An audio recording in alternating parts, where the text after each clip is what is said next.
This is Trend Following Radio, where great thinking comes alive.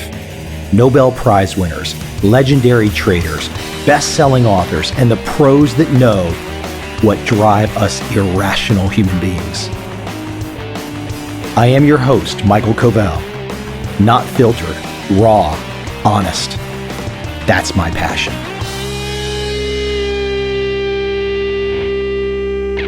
My guest today is Richard Clarke. He is the former National Coordinator for Security, Infrastructure, Protection and Counter-terrorism for the United States. Dick served in the State Department under Ronald Reagan, worked for President George H.W. Bush, worked for President Clinton, and worked for President George W. Bush. Dick has seen quite a bit behind the scenes when it comes to all of the nasty subjects that we've seen splayed across the news for the last 30 years. I'm very fortunate to have a true insider on the show to give his perspective. I hope you enjoy this conversation with Richard Clarke.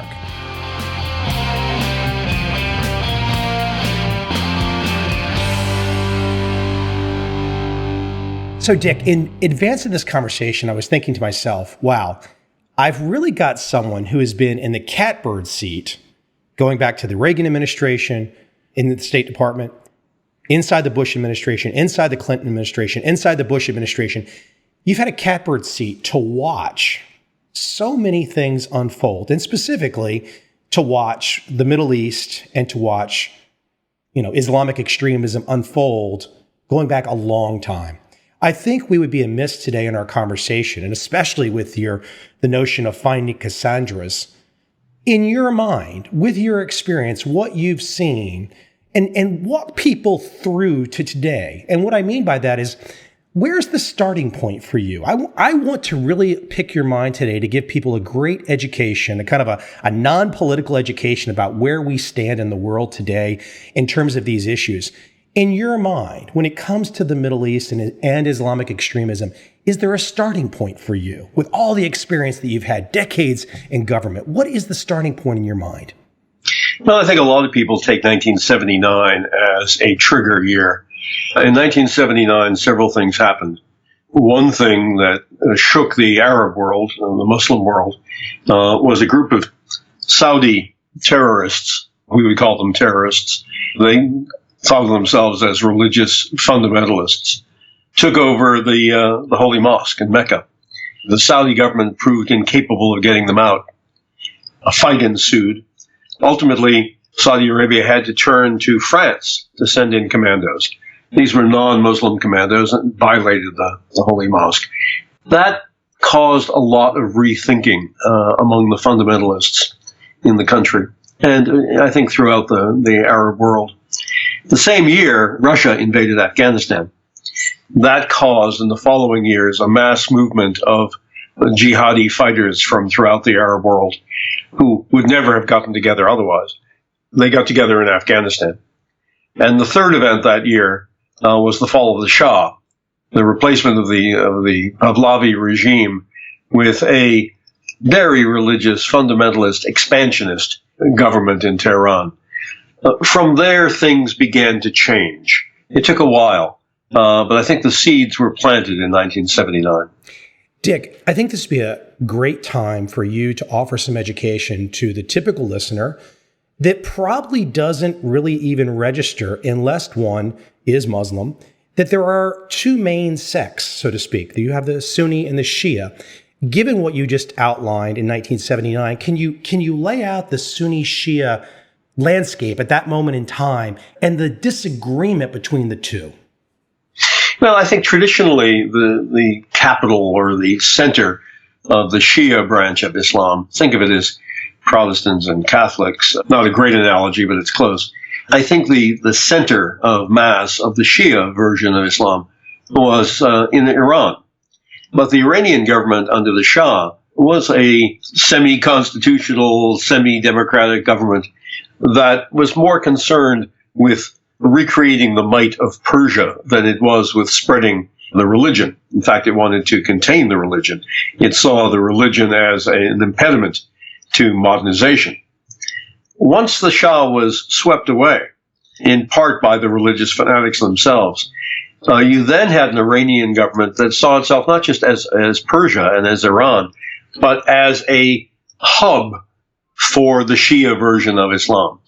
Over the course of the following 30, 40 years, they have spent time and money and ingenuity creatively strengthening Shia forces throughout other countries in the region and trying to pull them all under their control as sort of an arc of Shia dominance, running from Lebanon on the Mediterranean through to Iran, through Iraq, where Shias actually were the majority, still are, and even little pockets of Shia in places like Yemen on the Arabian Sea. So there has been, at the same time that there's been a rise of fundamentalist Sunni Islam in the form of Al-Qaida and other groups, there's also been a competition between Shia and Sunni that the Iranian government funds. And it is those two things together that have ripped the Middle East apart. It is a challenge for the uninitiated to wrap their arms around this. Let me keep you back in time a little bit as we think about the idea of finding Cassandras to stop catastrophes. So we have the Iranian hostage crisis, Afghanistan, the Mecca event in 79. I don't have the exact year. I want to say 82, 83, and I think there was a quiet time. And now for me, I was a guy in high school, but I remember when the Marine Corps barracks in Beirut were attacked and so many young guys died. That seemed like a real turning point. Was there something, as we think about the idea of Cassandras, were there things that we missed at that moment in time that certain people were seeing and perhaps the wider parts of U.S. government at the time were ignoring? I think there was a rise of an organization in Lebanon called Hezbollah, the Party of God, which was directly organized and funded and trained by Iran. And the Israelis in particular, and some people in the U.S. government back then, saw this and said, whoops, this is going to be a problem if we have an Iranian party, political party, an Iranian militia in Lebanon. And we should do something now, even if it's costly. We should do something now to nip that in the bud. That opinion didn't hold. It certainly wasn't the majority opinion, that we needed to do something then to nip it in the bud. I think in retrospect, if we had, we would have been much better off, because now Hezbollah not only effectively controls Lebanon, but also has been a key element in fighting in Syria to keep Assad in power. It is, in effect, Iran's shock troops. Now, at the same time, roughly the same time, if we're thinking three-dimensionally, you also have Egypt. Things happening in Egypt. We have the, you can. I know it goes back farther than in the early 80s, but the rise of the Muslim Brotherhood, because I want to take this as we start to move forward to today. The rise of the Muslim Brotherhood really sets in motion a lot of what we see today in terms of Syria and Iraq. Why don't you lay that scenario out as well? Well, the Muslim Brotherhood pretends to be a purely religious and cultural organization that says it's not a terrorist organization, it doesn't support violence, but in fact, it's kind of the prototype for all of the Sunni terrorist groups, because it preaches opposition to government, it preaches highly organized secret organization with a cell structure. It's been cyclical. Its rise and fall throughout most of the 20th century and into the 21st century has been in waves. And it did have a wave of rising in Egypt back in the 1980s, and that was brutally suppressed. And it came back, of course, in the 21st century and was again brutally suppressed. Now that suppression in Egypt, though, there was one man in particular, perhaps many others that I don't know about, but one very famous man who kind of became, co-head and now head of Al-Qaida. But why don't you speak to him? Because that doctor really, and in thinking about Cassandras, if there were times where the greater world had the opportunity to perhaps help him to no longer be around? I know you know what I'm talking about. Why don't you explain his rise to some degree? No, so one of the members of the Muslim Brotherhood in Egypt back in the 80s and 90s was a doctor named Ayman Zawahiri. He was an MD, but he was radicalized. And by the way, I should say that a lot of the members of the Muslim Brotherhood are professionals in one way or another. Doctors, accountants, lawyers, engineers, well-educated people. He became radicalized. He became part of a group trying to actually overthrow Sadat and kill Sadat, which ultimately they did. He was imprisoned, but not convicted of murder. Ultimately, after some years in prison, let go. The time in prison radicalized him even further. A lot of these people were put in prison together and allowed to talk to each other, just as sometimes in American prisons, gangs form up, which later, when people leave prison, continue to be gangs and groups. And I think that's how you have to see Zawahiri. Zawahiri ultimately found Osama bin Laden, a Saudi, and became, I would say, the ideological head of Al-Qaida, teaching, tutoring, mentoring bin Laden. He is today, after bin Laden's death, nominally the head of Al-Qaida, although he's had difficulty enforcing his will on all parts of the organization. As we stay back in this time period, I want to bring it up to closer to today, but there are some of these key events I think are really helpful for people to recognize that this is a very complicated chessboard with many countries, many people, spanning decades. But if we get to the early 1990s, many events happening right there, and specifically the first Gulf War.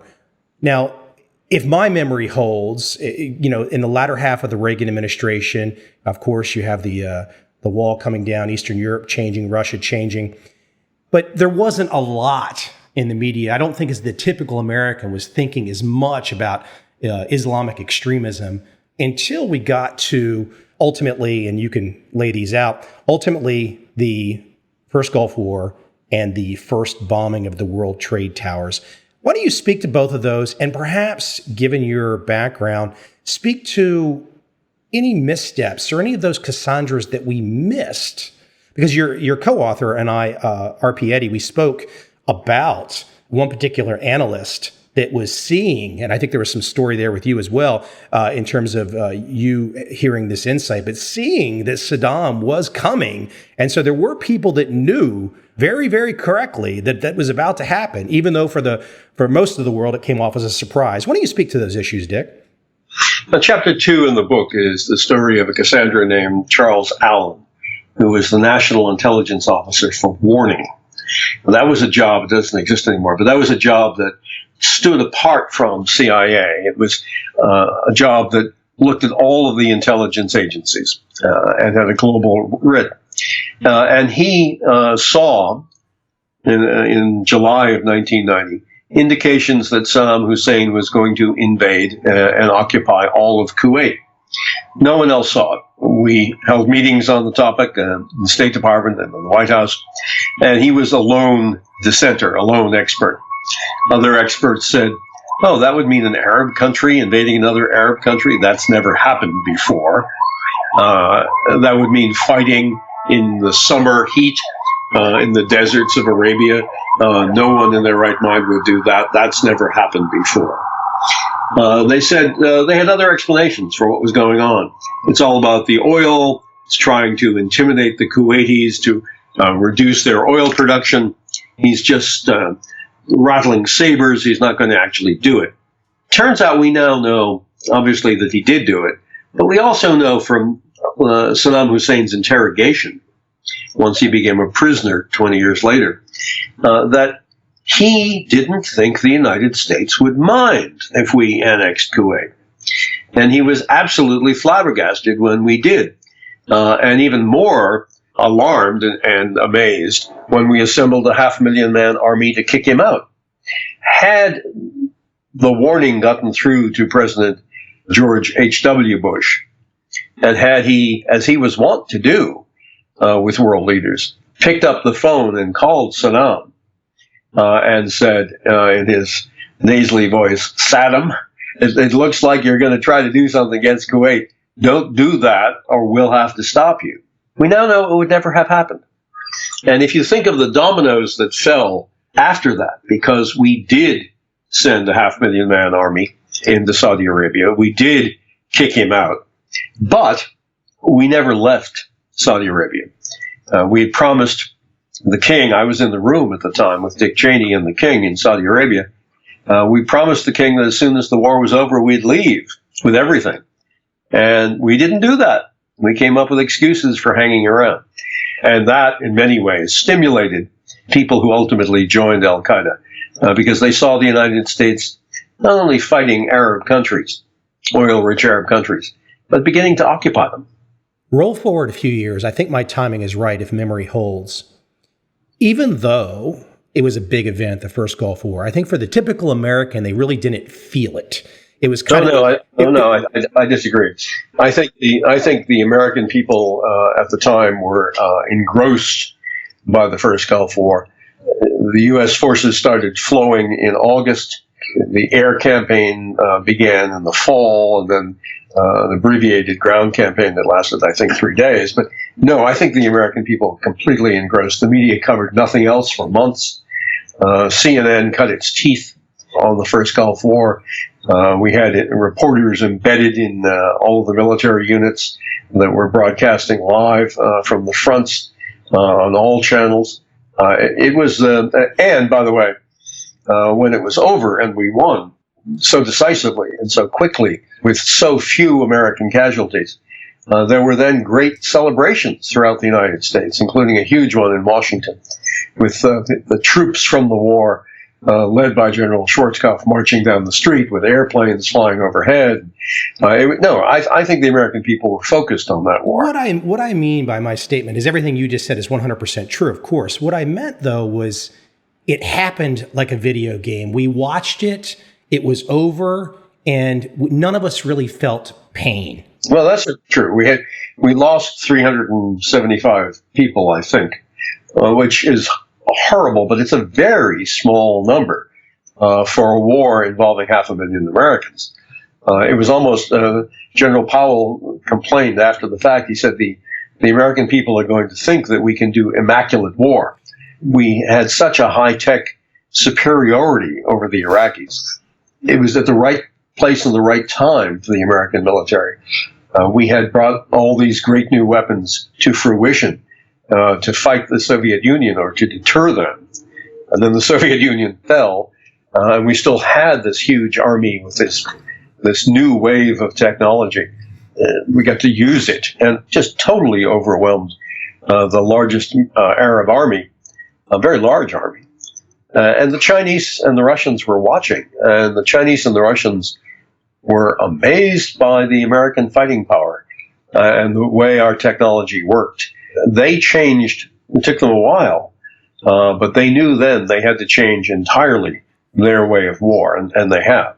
That victory, though, and this is where I really want to lead next, because this gets us closer to current day and trying to find Cassandras along the way, this thread. But we have this great victory where the average American, as you mentioned, engrossed, following it. It's a big victory, but not really feeling the pain.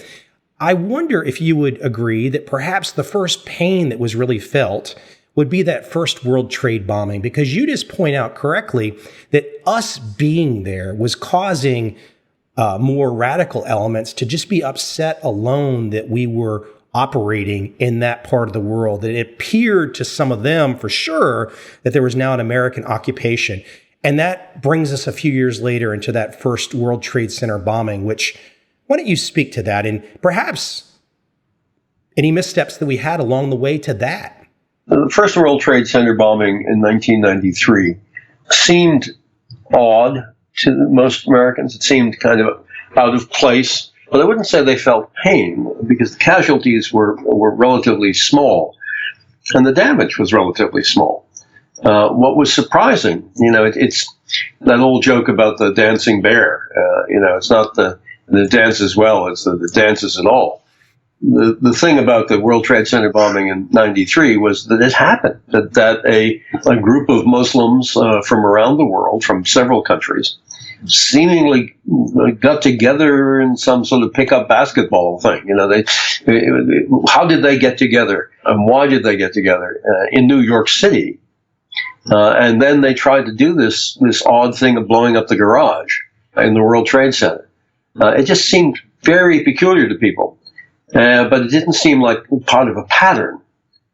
What bothered me and National Security Advisor Anthony Lake at the time was we weren't getting an explanation from the FBI or the CIA as to who these guys were. I mean, we knew their identities. We arrested them, chased them around the world in many cases, but got almost all of them, except for one guy. But they were from different countries. They didn't seem to have anything in common.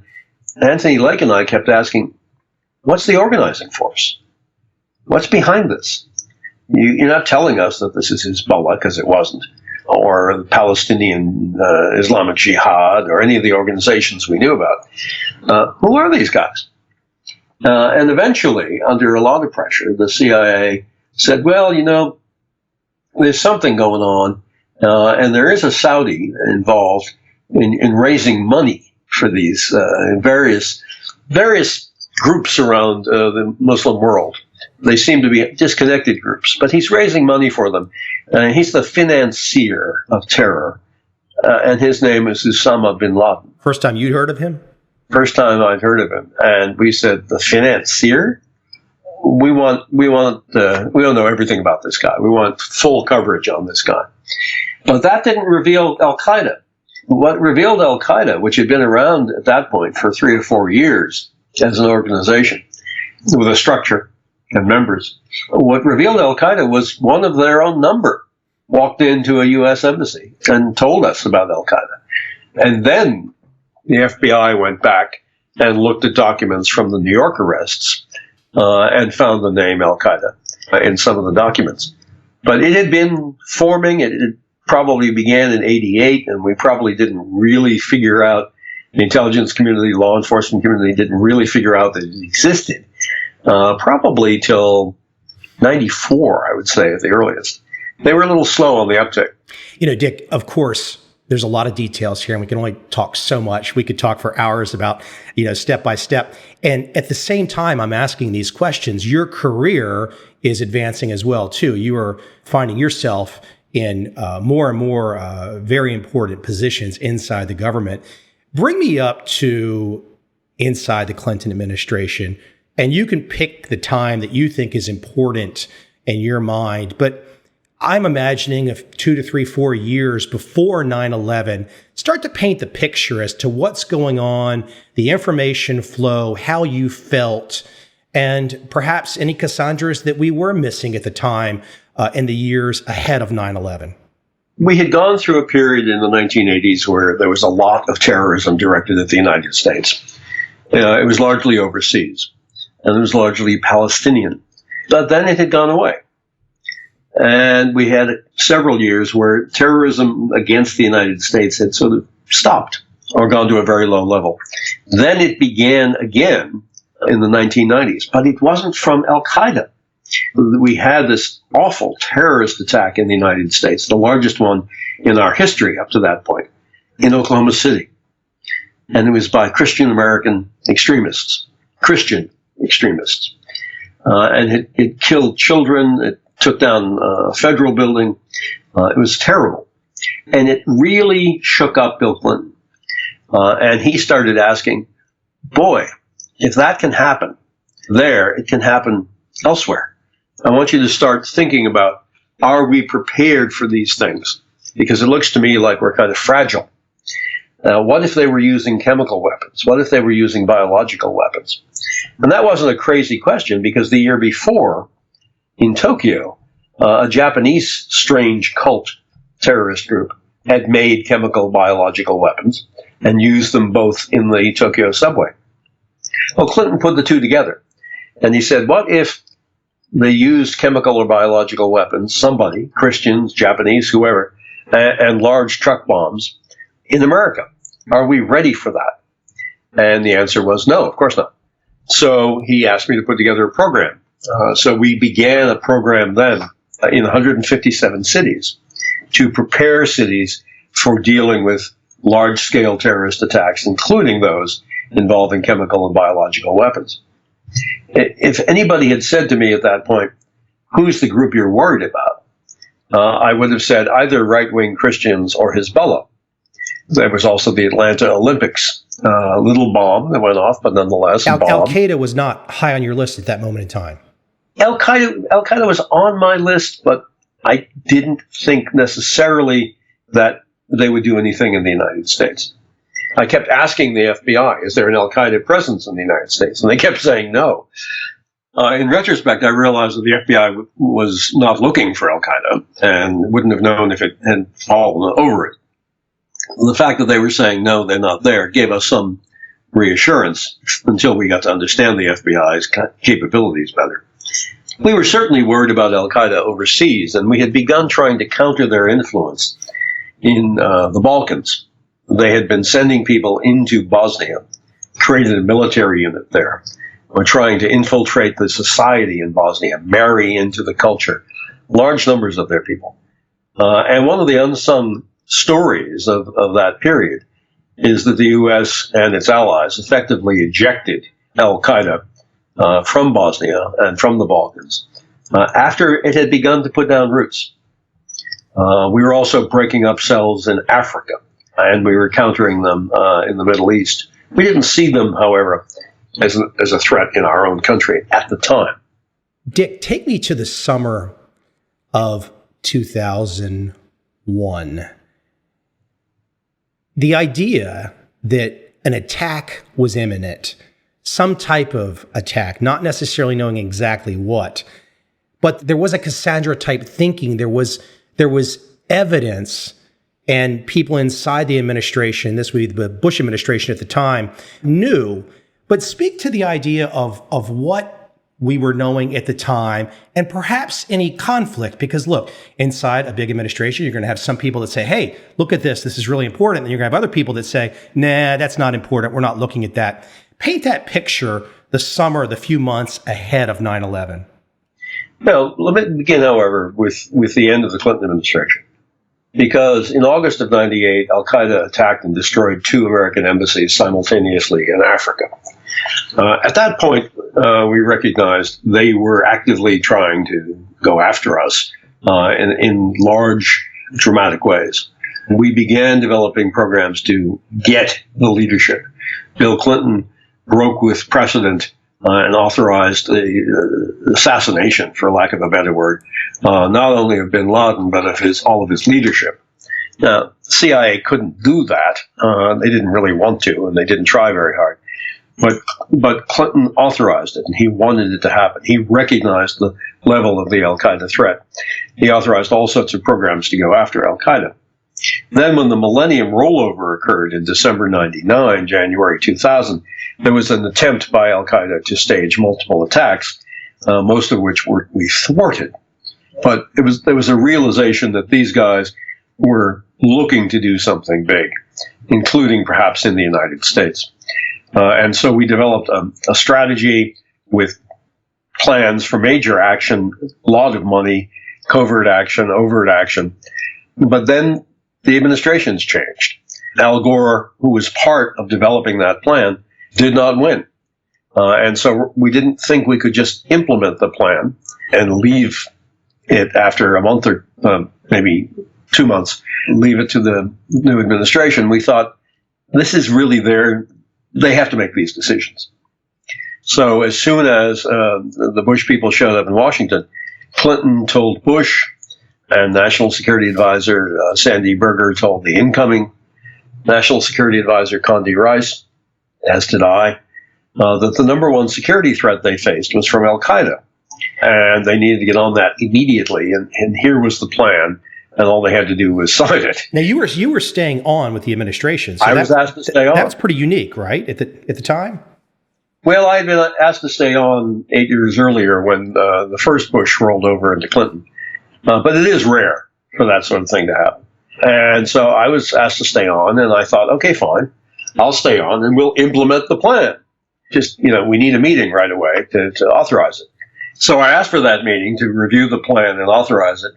I asked for that. The inauguration was on January 20th. I asked for it on January 25th. I said it was urgent, cabinet level meeting. We never got it.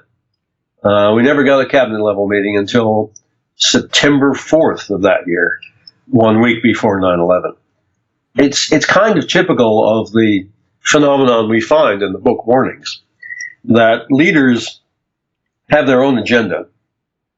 They don't want to be pulled off onto some new agenda because of a warning about a risk that they hadn't taken into account, particularly if that risk seems outlandish, if it has never happened before, if it will cause them to divert time and energy and resources. They would rather poo-poo the evidence, delay, rather than take it on. And that's exactly what happened in the case of the Bush administration in the first year after they came into power. It was also tricky at the time, I'm assuming, in the sense that Al-Qaida did not start their plan for 9/11 at the beginning of 2001. This was probably a multi-year plan on their part, unbeknownst to us at the time. Right. This fellow, Khalid Sheikh Mohammed, who actually was probably not a member of Al-Qaeda, he was more of an independent operator who came to bin Laden with the plan. Bin Laden reviewed it, modified it, authorized it, gave it resources, gave it people. But yeah, you're right. It had certainly been in the works for a while. Again, throughout all this period, the FBI is saying, we don't know of any Al-Qaeda guys in the U.S. And I, at that point, had given up believing them and thought we needed to assume that they were here and assume that attacks could take place here. This is one of those tricky questions, and you can always pass off on me. Would it be a fair assumption that the knowledge of what the typical American has of the events leading up to 9/11, what has been learned, that there are certain things that remain classified that perhaps the average American might find interesting? I don't think so. I thought in my book, Against All Enemies, I laid out pretty much everything that I knew at the time, tried to reveal a picture not only of the day of 9/11, but of what led up to it over the course of 10 years. And then the 9/11 Commission, which came out a year after that with its final report, voluminous, detailed, well-written report. Yeah, I think the only thing that remains inexplicable is the fact that while the FBI did not know about Al-Qaeda people in the United States, the CIA did.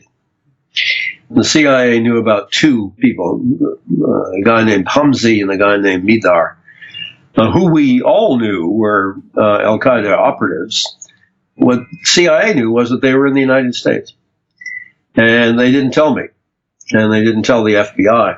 And that's really hard to understand in the context, because CIA told me so much about Al-Qaeda.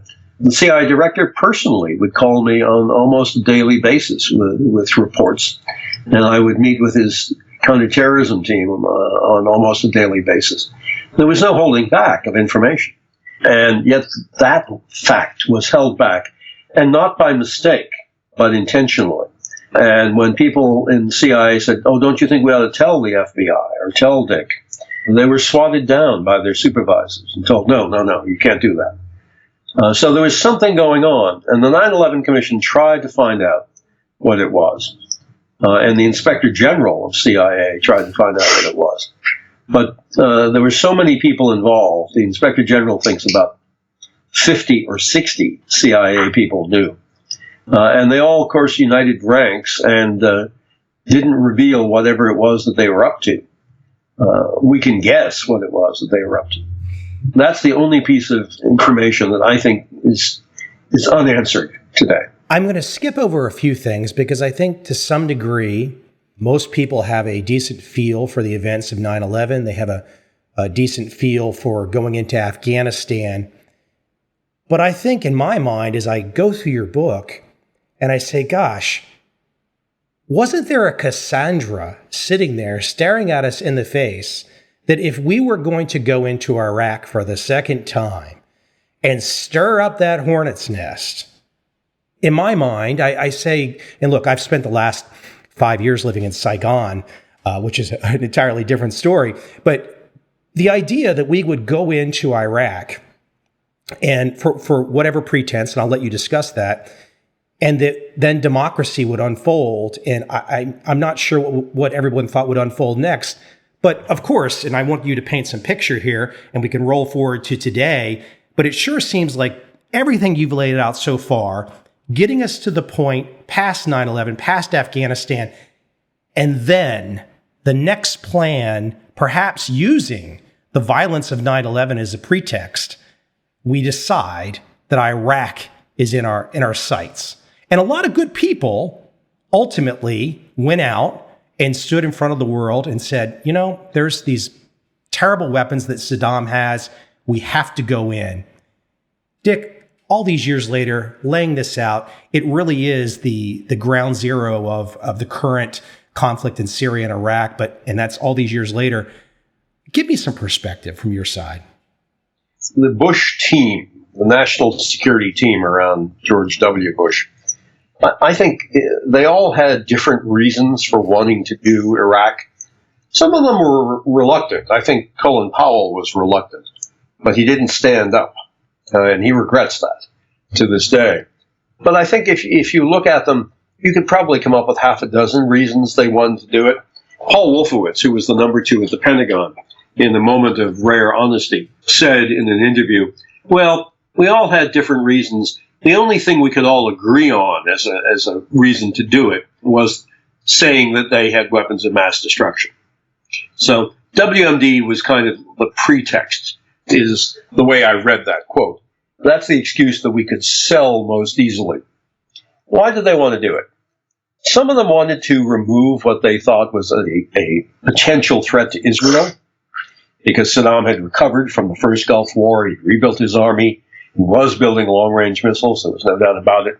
He was building long-range artillery pieces that could hit Israel. He had, in the past, a weapons of mass destruction program. The UN, after the first Gulf War, had eliminated it, but some people didn't believe that it was fully eliminated. They really looked for, hard, for evidence that it was still there, and believed the flimsiest of evidence. But there were other people who just thought, and I think Rumsfeld was one of them, and I think actually George W. Bush was one of them. They thought that after America had gotten its nose bloodied at 9/11, that we had to show the Arab world that we were big and tough, and we could take a few hits, but we could give a lot more out. I remember on the night of 9/11, Rumsfeld saying to the president, in my presence, yeah, we should go into Afghanistan, but there aren't enough targets in Afghanistan. We really have to show people. We really have to go after some big force. Let's go after Iraq. And I said, Iraq had nothing to do with 9/11. They didn't care. That was irrelevant. And later, of course, President Bush asked me to see if I couldn't find my way to doing an analysis that said Iraq was involved in 9/11, which it wasn't, and he knew it wasn't. I think there were some people who were crazy idealists who thought that we could install democracy in Iraq at the tip of a bayonet, and somehow that flower of democracy would bloom in the desert and spread through all the Arabian world. But I think most Americans came to believe that was why we were there, and that could possibly happen. Well, most Americans were told that the reason we went in was to find and destroy the WMD, which didn't exist. And then, when we didn't find any, then they were told, no, we were doing it for democracy. And then the notion that the democracy implanted by force would spread, I used to say, would spread like kudzu in Carolina in the summer, just cover the desert. That was ludicrous. There were people in the State Department and other government agencies, experts on the Arabian world, who said even before we invaded, what would happen. If you look at the voluminous, multi-volume set of analyses and recommendations the State Department experts made before the invasion, they basically said, this isn't going to work. You shouldn't do this. And Brent Scowcroft, who was the national security advisor, the esteemed national security advisor of the first President Bush, broke publicly with the Bush administration, the second Bush administration, and said, don't do this, don't invade. There were a lot of people. It's not the case of an isolated Cassandra. There were a lot of experts who said this is a bad idea, and they went ahead anyway. In preparation for this conversation, one fact that crossed my desk, which I was not aware of, is in current day 2017, and you can correct me if I'm stating this wrong, but the leadership of ISIS, much of this has come from the Ba'ath Party, Saddam's party. So we killed Saddam, we killed his two sons, and it was like, well, okay, then it's all over. Well, no, it's not all over. That same structure that existed under Saddam now exists and is helping to propel ISIS. Is that a fair assessment? Yeah, I mean, the Ba'ath Party was a non-religious, some would say irreligious, secular organization. But they have found a way of becoming part of ISIS. And they're the planners, the logisticians. They are the military specialists who have helped ISIS do what it's been able to do, take over many, many cities in Iraq, Libya, Syria, and to spread its tentacles into places like Afghanistan and Yemen.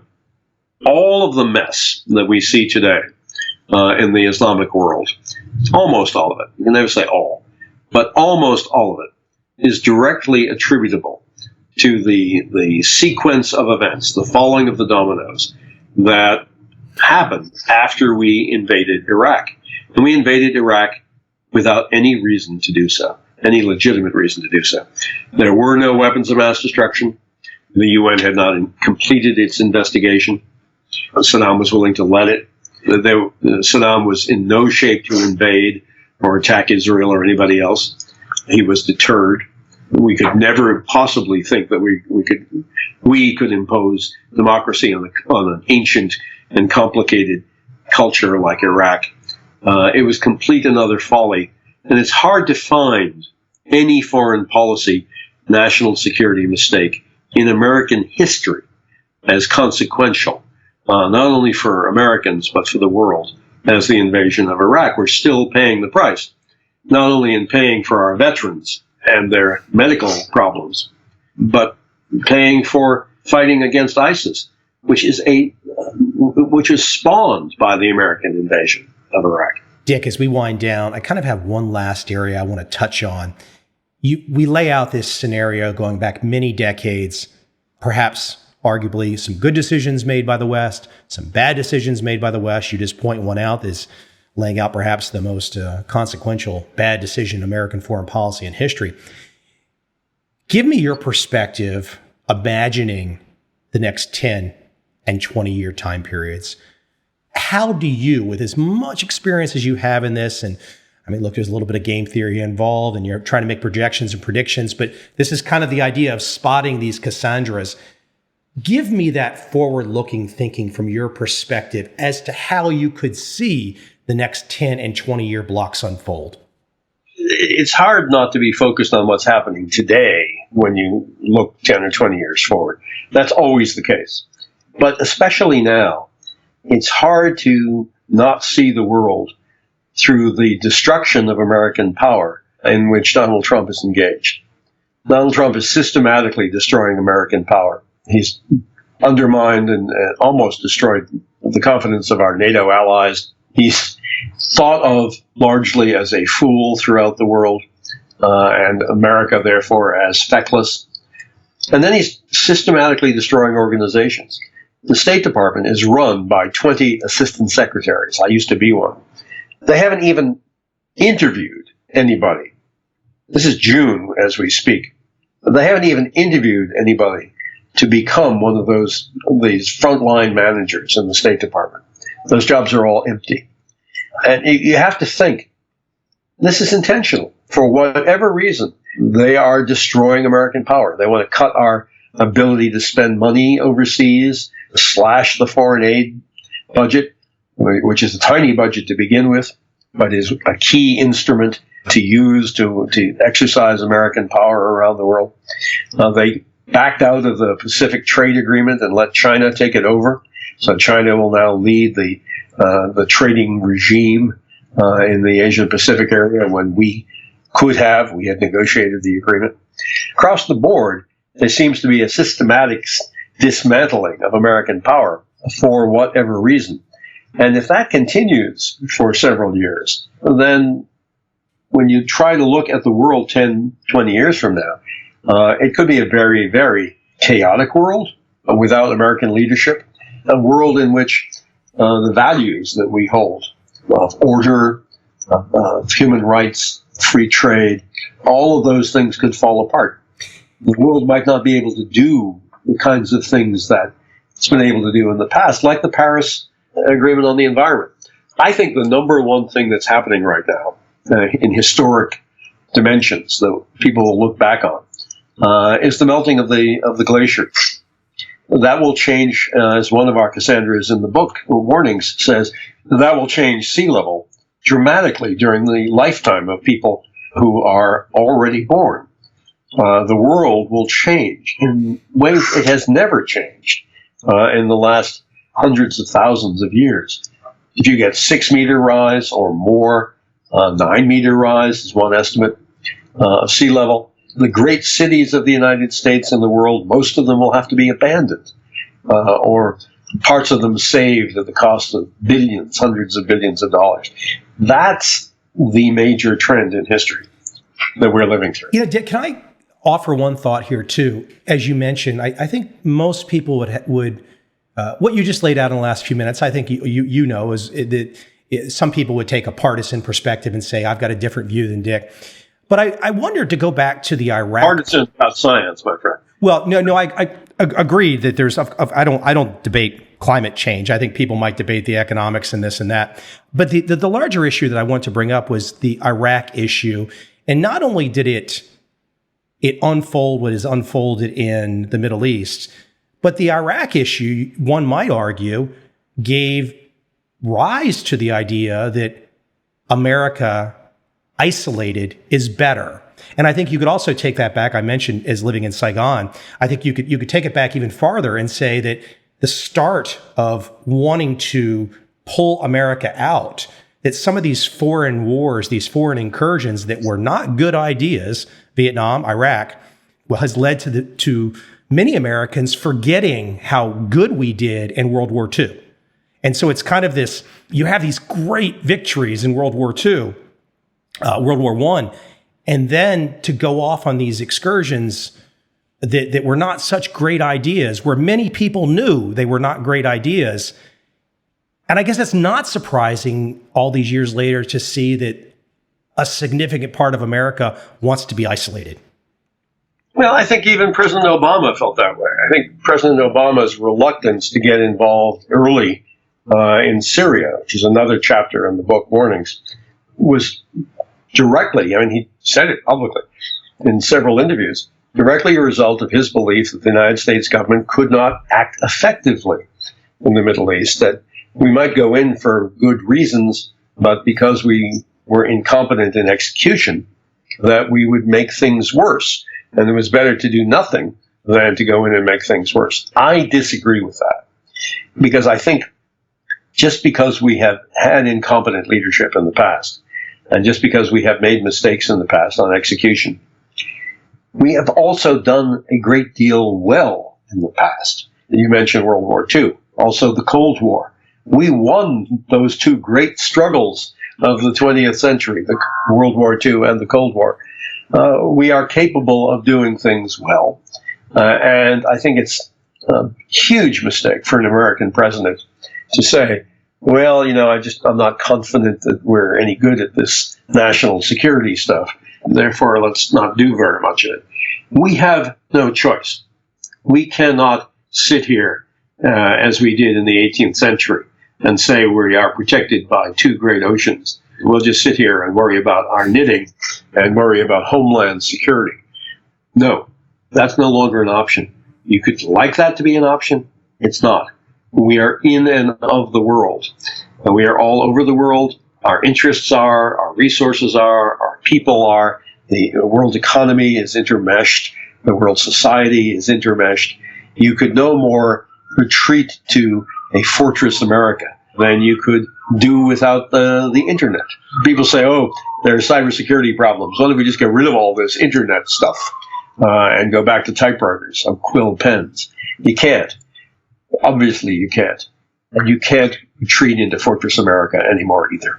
I think so much of what we're talking about, the philosophical construct here, if so many of the Americans that don't have a passport would just go get a passport and take foreign travel somewhere, just open their eyes to some new adventure, some new country, some new people that you've never seen before, it all starts to make a little more sense.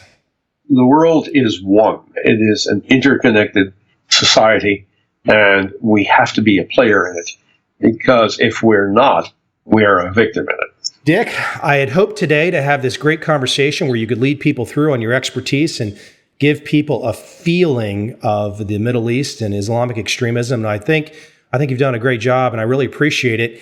The book, which is fabulous in terms of the thinking of what goes behind warnings, finding Cassandras to stop catastrophes, it forces people away from perhaps the nightly cable news shows into a much deeper, wider thinking. So I really appreciate the work, and I appreciate you coming on today.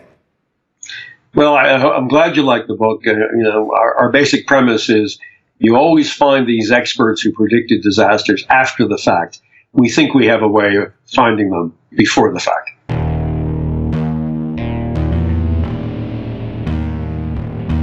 I see a time when those awake will understand how to make money in up, down, and surprise markets. Whether new trader or experienced, college student or financial advisor, protecting against a crash or just trying to make a lot of money, trend following offers everyone an answer in uncertain times. To get started immediately, send me an email, michael@covel.com. I will send you the right trend following steps to take along with my free video. But if you want to buy and hold, trust the government and trust Wall Street, this is absolutely not for you.